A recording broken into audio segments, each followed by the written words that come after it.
Welcome back to a very basic space program. So last time we sent off our Pathfinder Mars 2, we did our departure for our Neptune mission finally. Right, so we have this this Mars Pathfinder 2 that needs to do its maneuver change, and it's going to be in about 2 minutes. We can actually just can we force that to go a bit closer? I don't want to spend that long waiting for it. We're just going to keep an eye on while I'm thinking. Yeah, we've got full electricity, everything like that. We haven't even used these engines yet. I don't think. No, we haven't. So we're just, well, have we? I think we probably have just a tiny bit. But anyway, yeah. Let's have a look. We're going to put this onto the node. There we go. And we'll fly this reasonably manually. Most of this is actually was it an anti-normal burn? Yeah, it's mainly an anti-normal burn. Primarily because we're just trying to bring in our plane. You can see there's the actual orbit that we're, or the flyby we're on at the moment, quite a long way away, and we're just going to bring this in a bit. Now, hoping this is actually going to give us the same result. We have had, of course, going across the sphere of influence change and things like that, and there's a little bit of a roll when I actually came onto the craft. There was a little bit of RCS fire because we'd left it on. So there's always a little concern in situations that you have that going on, but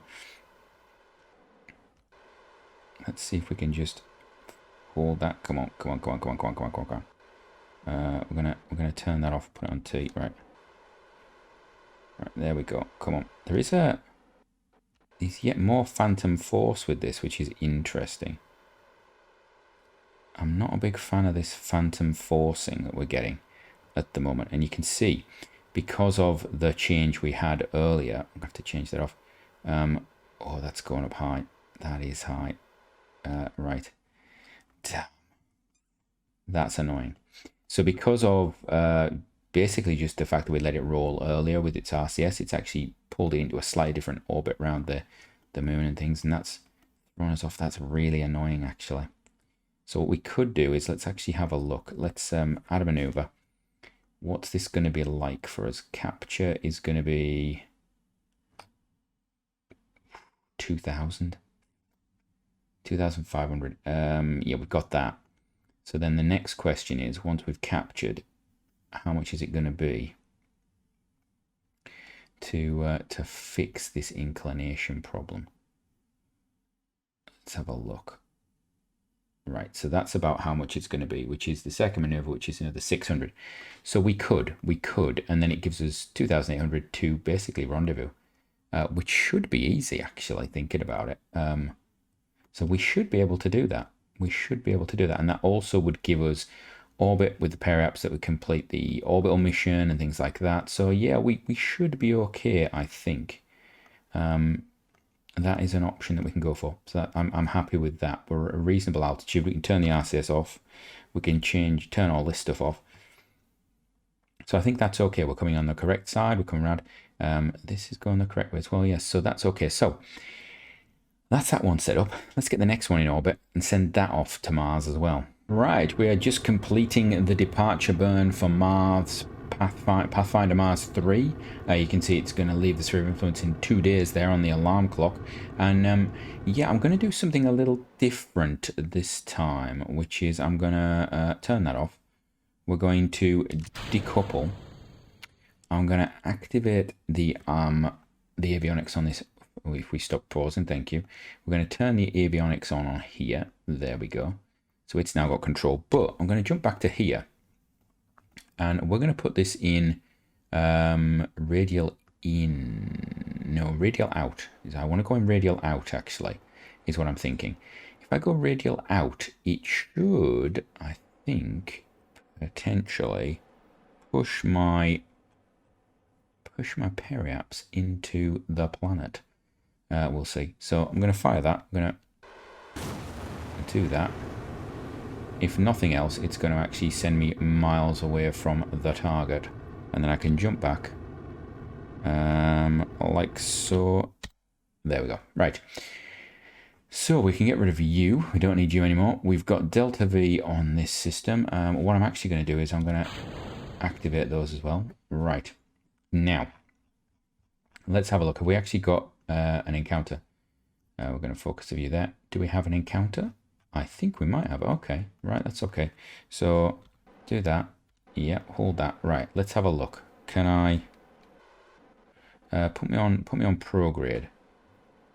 Is prograde going to be... So what I want to try and do is actually bring this down, but it might be better. It might be better for me to actually go in and wait until I'm in the outside the sphere of influence of Earth to do this, because I want to come in on that sort of highly inclined orbit. So let's see. We could do a bit of that. Okay. Let's bring ourselves in a bit first with a little pausing. We're getting a lot of game pauses at the moment. I've noticed this. Oh, you know what? That's not looking good. Yeah, that's not great, is it? Right, I think what we're going to do is I'm going to put a maneuver node in outside the sphere of influence. We'll get that done, and then we can get on with the proper bits of this episode. Right, so with this one, I'm actually going to target Phobos again. And we're going to try and put this craft into a Phobos orbit, because then we can just pop it out of the Phobos orbit and use a communication system after that, hopefully. It'll be interesting to see whether we can actually get relay-to-relay communication from this Mars Pathfinder 1, whether that will actually allow us to do things and stuff. We'll have to see about that. We may need to send some more communication systems to around Mars, but I don't think we will. I think the range we've got at the moment seems to be okay. I mean, we are using, I don't know which one we're actually using there, but we'll see. So let's take this thing to its maneuver node, and then let's get it done, I think. We are now ready to do our maneuver, so we're going to put ourselves on the node, get everything ready. Now, one thing you will notice is that I've actually got the periaps pretty high. I've actually got the periaps very near to the orbit of Phobos, partly because we have the delta V to do it. I can basically use this first stage and a bit of the final probe to circularize into the same orbit as Phobos. So what we can actually do is we can use that first stage, get rid of it, and then it'll be in this orbit around the outside, which means it can potentially act as a bit of a relay. I need to check whether it's got its own communication system. I'm not sure if it has. If it has, we can do that. If not, it's going to be some debris there, but at least it's not around the actual Mars planet itself, where we could drop something on, I don't know, something that's living on the planet's surface. So we're going to go for this. We're going to go for this burn. I think we're ready. Let's just fire the engines. Now, you'll see I've gone past the burn time. I'm not too massively fussed about it being perfect for that. It's more likely we've got drift because of the fact that we've actually time warped a couple of times and things like that, which is likely to impact this. So we'll see what we get. We're going to bring that into there, right? Let's have a look. Is that chasing? It is chasing a little bit. What I'm going to do is we're going to turn that off. Right. Let's have a look. That's not perfect. That is not what I wanted to see. Oh, right. Let's cut that. What's the inclination difference? 9. So if we go and we capture now with this, we're going to have to capture, and I'd probably capture high. We'd probably capture sort of, let's do that again. We'll probably capture, say, like that. And then we're going to go and put a maneuver here. And the aim here is to get that inclination down to... what we're trying to do, yeah, we're going up.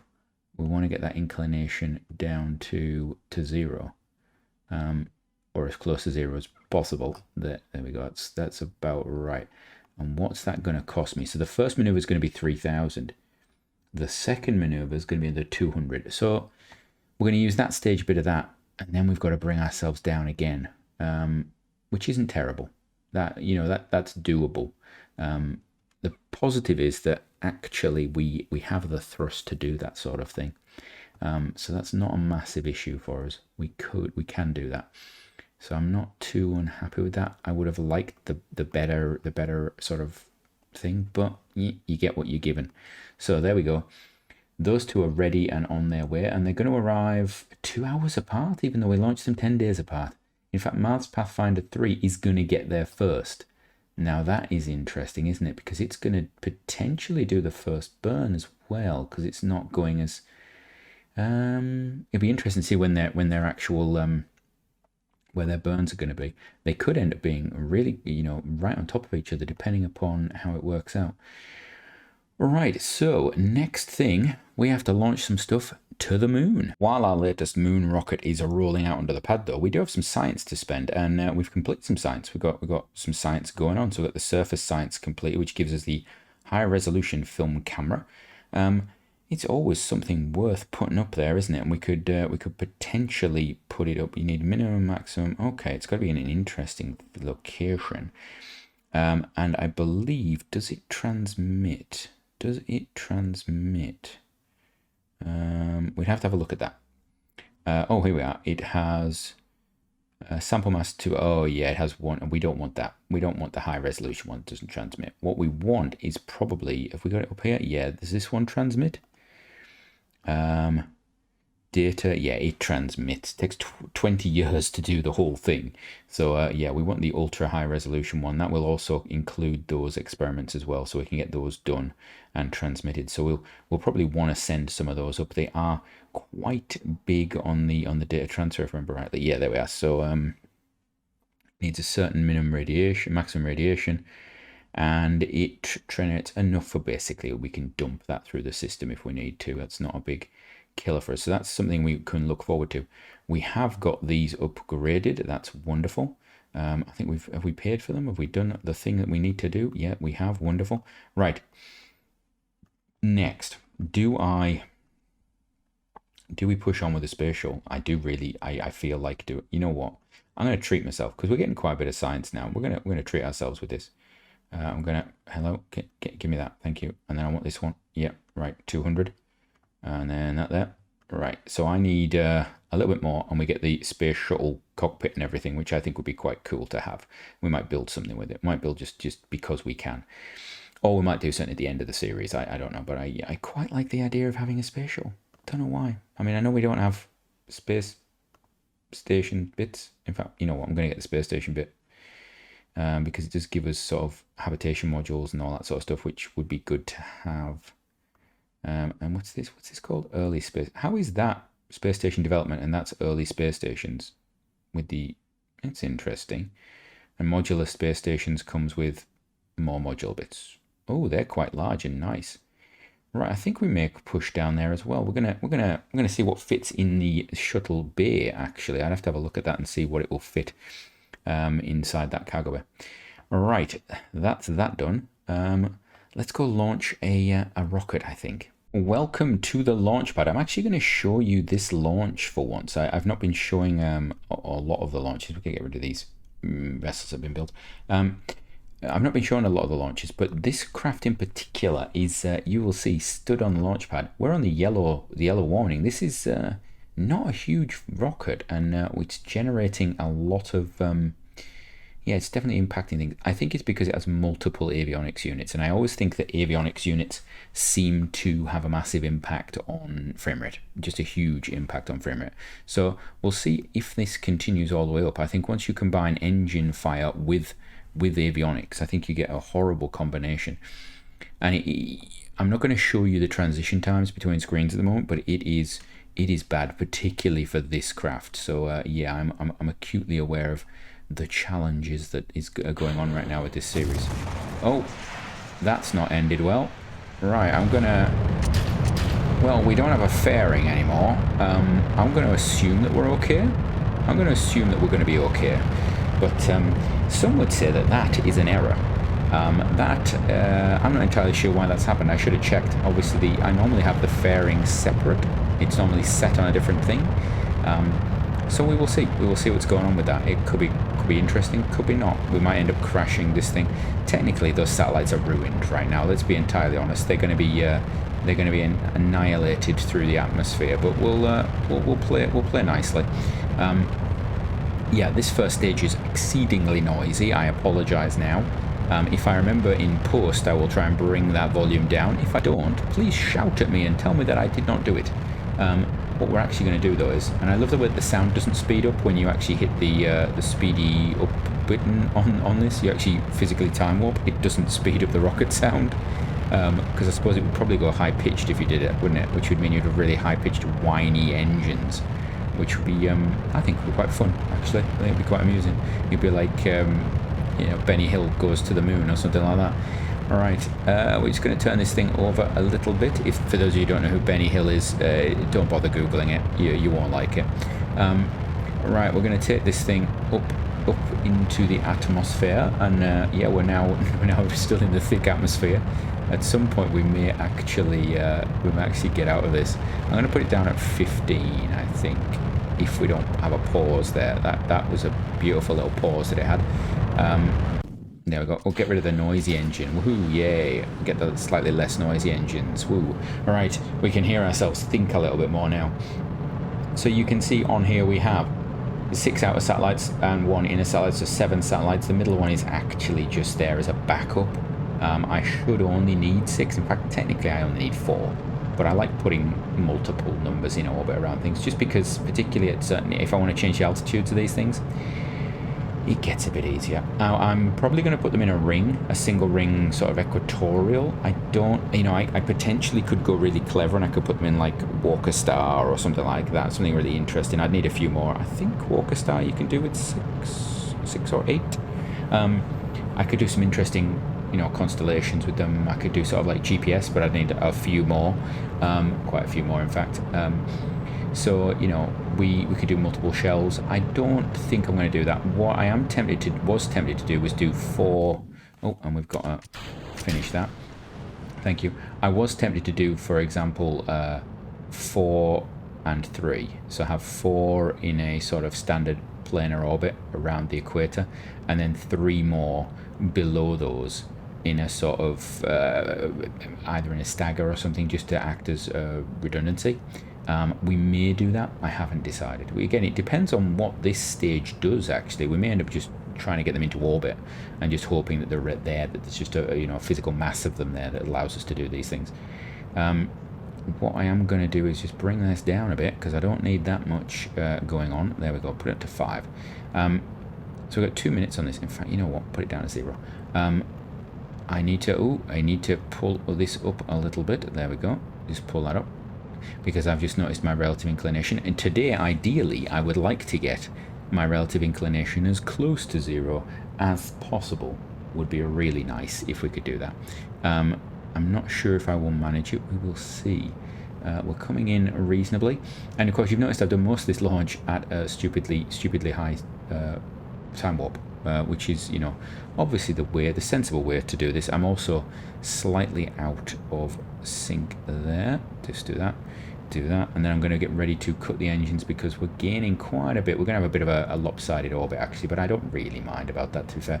The positive thing with RSS is that you can do that. You can actually have a really, what I would like to consider a horrible-ish orbit. We've got 700 meters per second left in that tank. That is, I was going to say tons. It's not tons. It's just an awful lot. And we're getting a bit of a stagger there. Get a little bit of thrust from the RCS. Just pull us free. Wonderful.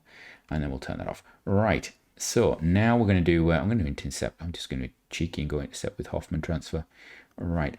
Let's have a look. What have we got? What's it going to do for us? We're going to focus on the moon.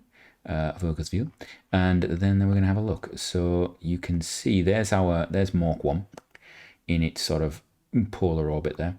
We've got Lunar 6, which I think is basically dead in the water. We could actually retire Lunar 6, and we've got the Lander Explorer 3 there. So what I'm looking for ideally is I would like to modify my new maneuver node. I think I want to back out of it a little bit. Probably not that much to start with, though. Let's pull it like so. Right, what we're looking like. First of all, where are we coming around? So we're coming around this way. Like so. Okay, that I'm okay with. Is that in? That's in the retrograde. It's a retrograde orbit. Okay, so I'd like to come in. I think this is the way I want to come in, isn't it? I would like to. Yeah, I want to come in. I want to come in this way. I want to come in this way, and 500 kilometers is probably okay. I'm thinking it's going to be okay. Let me have a think. Do I really want to be 500 kilometers? What do I Ideally, I want it to be 1,000. Because I want my periaps to be 1,000 when I finish. You know, what am I doing? We've gone past that, haven't we?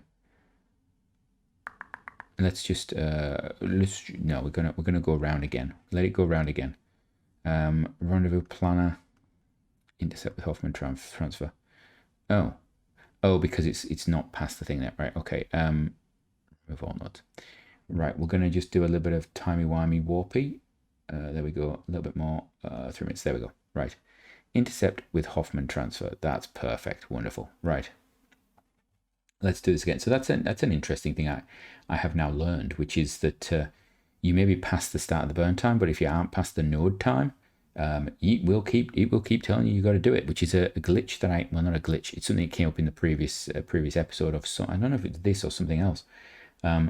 So yeah, note to self, that is important to remember. Right, I want to be about 1,000. So what gives me about 1,000? About that. That's about 1,000. I can use RCS to refine it a bit. Okay. I think that's okay for me. I feel like that should be okay. Right, we're going to go for that. What's my inclination? Inclination is it's pretty much on the line, isn't it? To be fair, my inclination isn't vastly important because they're all going to be in the same orbit potentially. Let's have a think. Do I want to put 4? The question I've got is, do I want to put 4 in that orbit, or do I want to put 6 in that orbit? It is quite, you know what, it is quite low. So let's put 6 in. And then we'll work from there, I think. And I've got oodles. I've got oodles of delta V, so that's not a problem. And that did mess my orbit. Oh, I hate it when it does that. Right, you know what? Do it again. I just saw my orbit change. You know what? Note to self, it's not even me. It's actually just the game. The game is just doing that every time now. Yeah, that one's the better one. There, go for, well, suppose I could go for there and then pull it down. No, we'll pull it to there. We can. That's roughly in the right area. Right. So what we're going to do is we're going to put it into 1 times warp. Then we're going to hit that, and it should be okay. Apart from when we jump out, because the probe loses its thing. Okay. Try again. Right. So it's done it okay this time. Okay. Now it's going to do that. So now we're going to we're going to execute the next node. We're going to turn the RCS on. Right, we've got 45 seconds to get to the node, which amazingly with MechJeb recently I've noticed it slows down firing your RCS. It goes crazy firing it. And then, you know, it's sort of like, well, you know, we'll get to it if we want to. If we want to get to it. Well, like, it's hardly moving, but it fired them like crazy there. And it's not that we're out of RCS material, I don't believe. No, we are not. It's just taking its time. Now, I do think that MechJeb is actually doing some calculations that are probably not being shown up here, actually, because it's actually firing its engines later, but it seems to be doing them okay. So I'm not entirely sure what's going on with that. We've got to be ready for those engines to fire, actually. So 5 seconds. So is it calculating this properly is the question. Oh, now it's firing some of its RCS. Now it's decided it's probably a good idea if it actually got on the node. So we're going to be about 10 seconds late, at least, firing stuff, which is quite interesting. I do find that very interesting. And it does this regularly. Even if you are lined up, MechJeb won't fire straight away compared to this thing here. So there, you see there, it did a little jump there just to get it going. It's almost as if it knows that it's going to take something else into account. And I'm not sure if I like it or not, actually, when it does that. Right, we're firing that and fire those 2 engines. Do we get a light? We do get a light. Wonderful. Right. So we are off to the races. We can get this up. Now, the interesting thing is because MechJeb delays that, is that why some of our encounters are, our nodes are not putting us on the encounters we originally planned? Partly it's the time warp game thing. Partly it is probably that. You know, it's not burning quite as we'd like. Ew, this is interesting. When you go a bit out like that, it's very vague, doesn't it? Something going on interestingly there. Something to do with that, probably atmospherics or something that it shouldn't be rendering at that point. Right. So we're going to head off out there. We can pull this down over here because we don't really need it. Of course, you'll notice that there's no more delta V after this stage. It's actually calculating very odd, isn't it? So it's actually calculating, what, 8,000. It's as if I've decoupled these, but I haven't decoupled them yet because I'm not decoupling them because they're not going to get decoupled. But yet on here, we are actually reading delta V that is reasonably accurate, actually. It's not terrible. What I will do is we will keep in mind how much liquid hydrogen, liquid oxygen we actually have, and we'll be able to tell the sort of relative loss of liquid hydrogen on this mission, shall we say. There should be enough delta V when this is finished to do the captures and things like that. So that'll be quite interesting. Oh, that's interesting. We're now getting some delta V in the decoupler. Interesting. Did not expect to see that. Wonder why that is. Right, let's have a look. What have we got going on here? We are closing in on the final bit of the burn. If you can't see that, I'll just turn that there. And we'll just put that down to normal speed just for the very end. That's going to cut those out. We have to be ready to cut the engines out at the last second as well. We're going to have, there's quite a lot of delta V in these stages. There we go. Right, we're gonna shut down that engine. We're gonna shut down that engine. We're gonna jump to this. How are we looking? Okay, that is not how I would like it. So I want to put us on prograde. Let's put us on prograde. Put me on prograde, and then we're going to figure this out. Then we'll rotate round to... In fact, you know what? We'll actually stay attached because our electric charge is perfectly fine. We've got enough electric charge flying around right now, even though we've got everything active. We've got all those avionics on. I think we've got all the avionics on. I hope we've got all the avionics on. Right, so what we want to do is the other way. We're going to do a bit of this. We're going to pull this out. Here we go. And we're just using the RCS now on that stage. I don't, you know, I'm probably going to regret it actually because what we are, no, we've got aerosine. It's aerosine. We can actually see exactly how much we have. Right, there we go. I'm going to pull that in to just to 1,000-ish. Is that it? That's perfect-ish. Perfect-ish. That's brilliant. Right. So I think, and that's interesting. If we go around that flight, we're going to end up kicked into here. And then what is that? Is that a second encounter? So we do an encounter. We fly off into that, I think. Then we come back. Have a second encounter, which puts us onto this. Wow, that is interesting. That's a weird one. I suppose that shows you a bit of gravity assists and so forth like that. You can see we're getting a massive gravity assist by coming around here. If we came around the other side, it would probably do that. So that one's probably coming around the front end, and we're going around the back, and it's giving us a kick out. Right. So we're going to put a we're gonna do this. We're going to put that to there, and then I'm going to warp to there. And hopefully it's not going to mess everything up. Right, let's have a look. Is it going to do it? Let's have a look. It's going to drop us out of the warp. Okay, now is our encounter going to click it? Yeah, here we are. So we should get Mach 2 kicking in. Now, let's have a look. These are two of so we've lost a little bit of liquid hydrogen, but not a lot actually in the 4-day trip. I thought we were going to lose a lot, but we have not, which is a big positive actually. I did not expect it to be that good. All right. Now the question is, can we actually... One of the reasons I turned the engines off, because we actually need to be able to start the engines. And we have a certain number of ignitions here. So we're going to put a maneuver in here. And I want to bring this down to... Oh, I want to get rid of the rendezvous planet as well. To... I think it's going to be about 1,500. I want to say 1,500, 1,600 would be nice. About there, a bit more, a little bit more. 1,000, 1,500, 1,600, something like that. About like that. A bit of this. There we go. That's fine. I say that's fine. I'm being very picky, aren't I? And I'm actually going to let them sit in that inclination, am I? What is my inclination? Yeah, that is a potential one I might want to fix. Right, so with that in mind, we'll do this burn first, and then I'll think about fixing the inclination. And we can do other stuff with the craft after that. We've got a few more burns to go. Right, let's get rid of that first of all. Let's get this to the point it needs to get to. Has it in fact affected my orbit? I do not know. We're getting Mars, space, high, science and stuff. Oh, we're almost on it. Right, here we go. Right, I need this in retrograde right now. Do we have a retrograde as a possibility?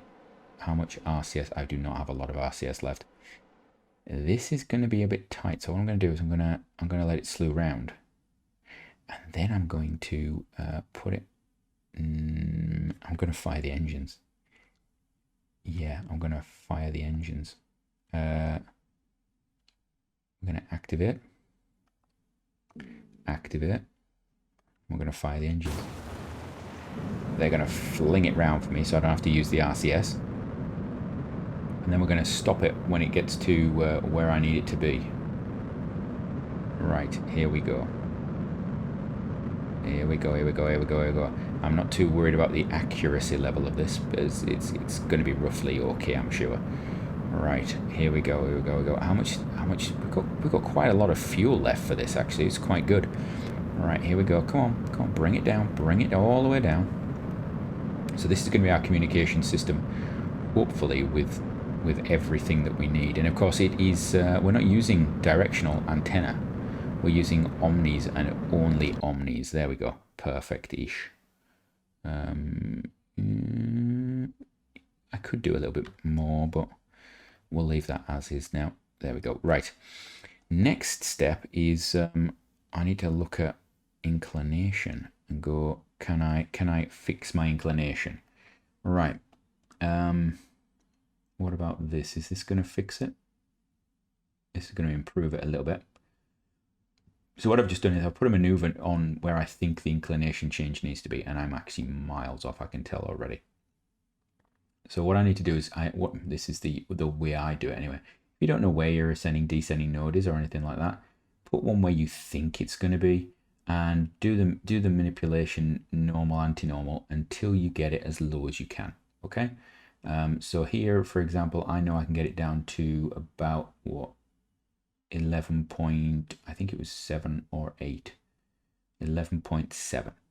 Then I'm going to take this and I'm going to move it north or south. Here we go. I'm going to go north until it starts going down and down and down and down and down and down.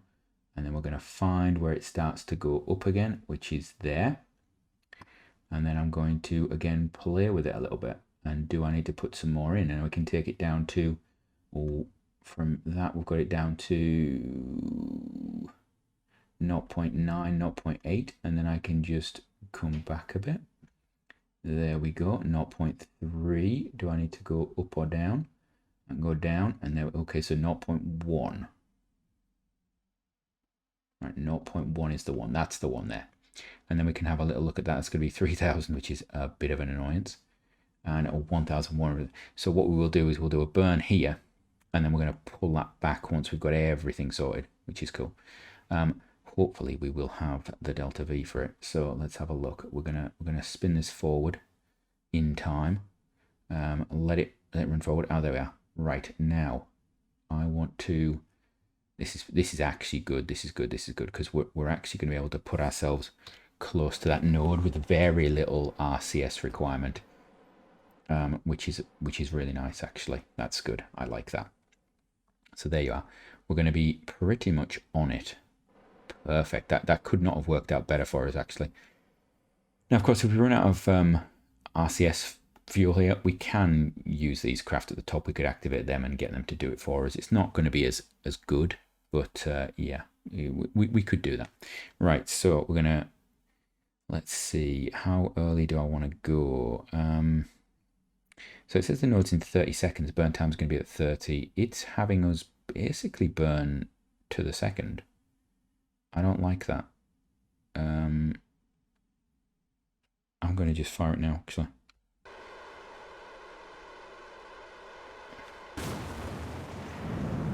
There we go. And this is probably going to kill most of our remaining fuel.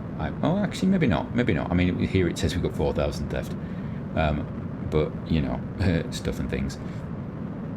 So this is going to do that. And then what we will do is we'll do a final burn if we have the fuel for it.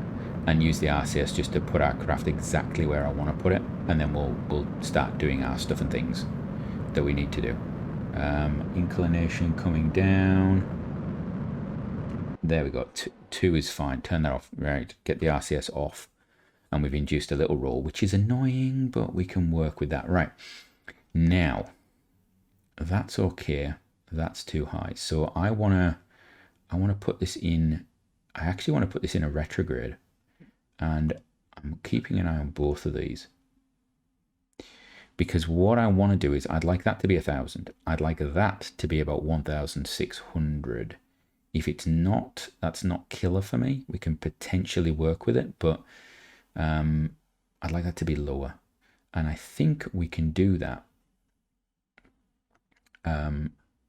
with a bit of RCS. There we go. So now I can see my target that I want to go to. I'm going to use the RCS just to pull us around.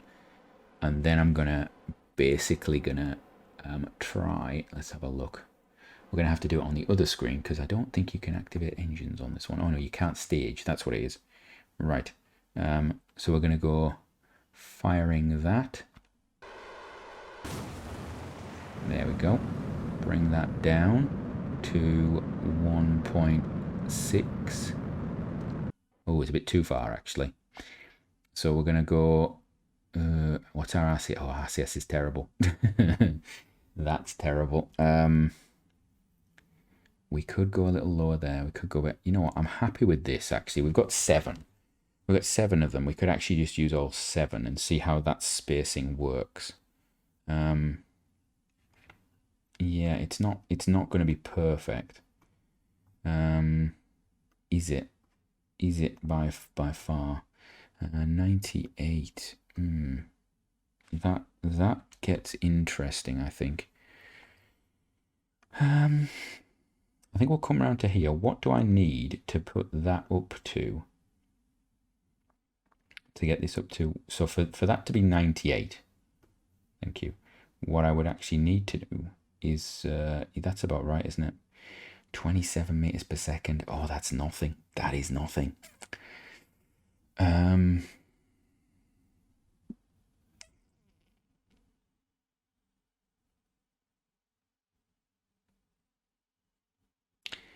Do we have it in the craft to do that? That's the question. Would we be willing to gamble? Let's activate this. Let's enable. And we'll enable these as well. So we're going to sacrifice the fuel in craft 7. Primarily because I know that I don't need it, if I'm honest. So they're all enabled. So it's now going to be able to assist with everything, I believe. I hope. And we're going to try and get this to do what it needs to do. So this is that's actually what, 3 hours? Okay. So we're going to put it into 1 times. Then we're going to spin it round. It's going to come round. Then we're going to put it onto the node with the RCS, and you can see it. Yeah, we're getting connection to that there. That's nice. No connection to that because it doesn't actually have any power. And we're getting signal back to this. That's good. Oh, that's really looking good.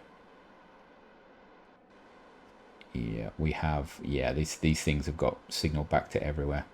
That's really nice. All right. Are we actually going to be able to do this? So I need to pull this up to about, yeah, just shy of that is what I'm going to do. I want to put it on prograde, actually. Put it on prograde. Turn that off. Come on. Why are we not turning? Why am I not turning? What have we got going on? We've got problems. We've got issues. Oh, you're fighting each other a bit, aren't you? That's a problem. Now, are you going to... You're going to pull it back. Okay. What if we do a bit of rule?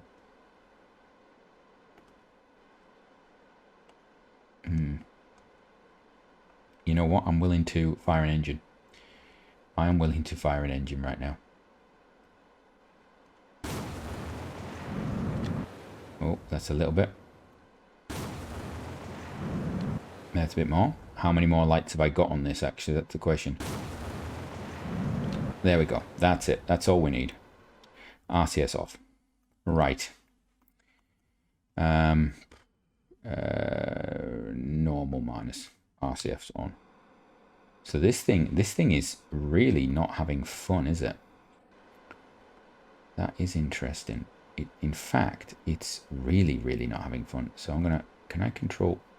What do we control them from? We control them from there. Control from here. Right. Yeah, we're gonna actually turn that off because this thing is just gonna keep rolling. This does pose us an interesting question about actually putting the craft out there. So we'll see. Right. So next episode, because this has been going on, we're actually going to put this constellation into service. So we'll be putting them into service. I will also, in between episodes, we're going to get rid of Lunar 6. So you'll be able to see what's going on. And if I show you now, we actually have... There you go. So we actually have, if I put the full signal on, we have Mach 1, which is going to basically be our directional antenna back to Earth. And Mach 1 is able to connect to these craft that are going to orbit this here. You can see we've got a nice connection there. It's actually ready green. And then they also can have unidirectional antennas that are omnidirectional antennas, sorry, that are going to target Earth as well. So we've got a bit of redundancy there. If we have a problem, we should have some coverage. Mach should always be able to cover the backside, and we should also have that ring around there. So we should hopefully have coverage all the way. Looking at this, we should have it to quite high inclinations. We do not have a coverage on the South Pole. So if we're going to do polar landings, it's probably going to be the North Pole, just because Mach 1 will actually give us coverage on that. So from me, until next time, when we're going to hopefully communicate with the moon, have a great one.